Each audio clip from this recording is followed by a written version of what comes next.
Kujang police को मिली बड़ धरण सफलता। अभियोगर 2 दिन भितर बाइक सहित विभिन्न स्थान बाइक चोरी करुवा 4 जन बाइक लुटेरा को गिरफ्त करिबारे सफल होइछि कुजंग पुलिस।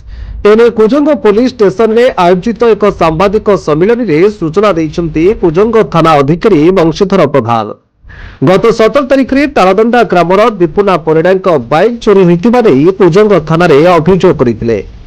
जहां नहीं कुजंग थाना सब इन्स्पेक्टर प्रमोद कुमार राय नेतृत्व में एक पुलिस टीम घटनार छानबीन आरंभ करथिला। चोरी होइतिबा स्थान में लागितिबा सीसीटीवी फुटेज को आधार करी 4 जन युवकों को थाना को आनिबा सहित जेरा आरंभ करथिला कुजंग पुलिस।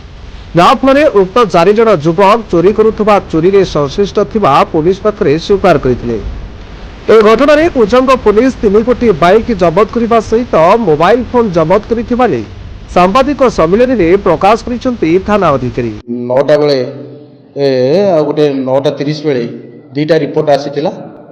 सेथरे तांकर थिला जे दिन 2:30 बेले हमर ब्लॉक पाख कोचिलाखाई मठ आगरू गोटे ग्लैमर मोटरसाइकल एवं बजार मुख्य बजार वेटनरी ऑफिस पाख मुख्य बजार पाखरू गोटे मोटरसाइकल 2टा मोटरसाइकल कई दुर्वृत्त चोरी करी नहीं जाइछन्ति। आमे तदंत आधार रे प्रथमे सीसीटीवी आधार रे आमे देखिया को पाइलु 3 जन दुर्वृत्त गोटे मोटरसाइकल रे आसी मोटरसाइकल चोरी करथिबार दृश्य कैद होइछि। आम संतरा ग्रामर 2 जन जो माने हेले मंगू ओरफ उल्लास बेहरा सीपी ओरफ जयप्रकाश बारिक आउ जड़े आमर लॉक थाना एरिया पिपल गाँव कालिया ओरफ कालंदी बेहरा यही 3 जन आसी गाड़ी चोरी करिसेंति।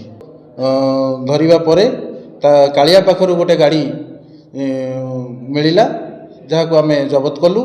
तापरे तार स्टेटमेंट अनुसार से गाड़ी नहीं कि आमर डेराबिसी थाना अंडर रे थिबा कुसुनपुर ग्रामर जार नाम स्मृतिरंजन जेना ताकू मध्य गोटे मोटरसाइकल देइदेले ता पाखरु जाइकी से गाड़ी जबत कलु एवं 4 जन को गिरफ्त करा जाइछि।